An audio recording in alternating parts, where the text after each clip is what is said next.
بسم اللہ الرحمن الرحیم۔ السلام علیکم ورحمۃ اللہ وبرکاتہ۔ عمرہ اور حج پر جانے والوں سے میری ایک ادنیٰ سی گزارش ہے کہ اپنی موبائل گھر پر ہی چھوڑ کر جایا کریں یا پھر دوسروں کو ٹیگ نہ کیا کریں۔ کیا آپ نے کبھی اپنی شادی کی پہلی رات کی تصویریں اپلوڈ کی ہیں؟ خلوت کے لمحات پکڑ پکڑ کر کسی کو بتائے ہیں؟ تو جب مخلوق سے محبت میں اتنی رازداری ہے تو اللہ کی عبادت کا اتنا چرچا کیوں؟ شکر ہے کعبے والا یہی ہوتا ہے آپ کے ساتھ۔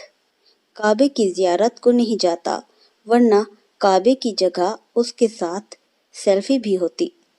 اور جناب، اگر آپ نے وہاں پہنچ کر بھی ہر وقت فیس بک، انسٹا اور ٹویٹ ہی کرنا ہے تو ادھر ہی رہتے۔ اتنا بوریا بستر باندھ کر وہاں جانے کی کیا ضرورت بھلا؟ اب ایک نئی چیز مارکیٹ میں آ گئی ہے۔ زائر روانگی کے جہاز سے جو تصویریں کھینچنا شروع کرتا ہے تو واپسی تک کھینچتا ہی رہتا ہے۔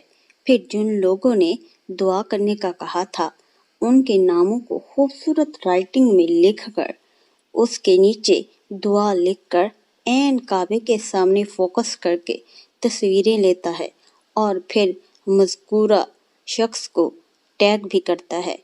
بس نیچے دستخط نہیں ہوتے اور رسید بھی نہیں ملتی، اور مذکورہ شخص بھی بہت خوش ہو جاتا ہے کہ زائر نے وہاں جا کر بھی مجھے یاد رکھا۔ حالانکہ ہونا تو یہ چاہیے تھا کہ وہ اپنا آپ بھی بھول جاتا۔ پھر مرد حضرات تو اور بھی چست، مدینہ پہنچ کر روزے کی جالیوں کی ویڈیو ہی بناتے رہتے ہیں۔ وہ دن بھی دور نہیں جب جالیوں سے وش کارڈ بھی لٹکے ہوں گے۔ ہمیں یہ احساس نہیں ہوتا کہ ہم کس مقام پر بلائے گئے ہیں۔ ہم وہاں بھی خود کو اللہ کی نظر سے دیکھنے کی بجائے کیمرے کی آنکھ سے دیکھتے ہیں اور یہ فخر کرتے ہیں کہ اس نے ہمیں منتخب کیا اور اپنے گھر بلایا۔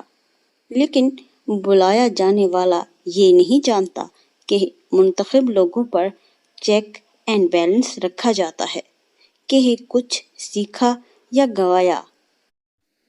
یہ ایسا ہی ہے جیسے اوپن یونیورسٹی سے پڑھتے پڑھتے یکایک آپ یونیورسٹی میں پیش لگ جائے۔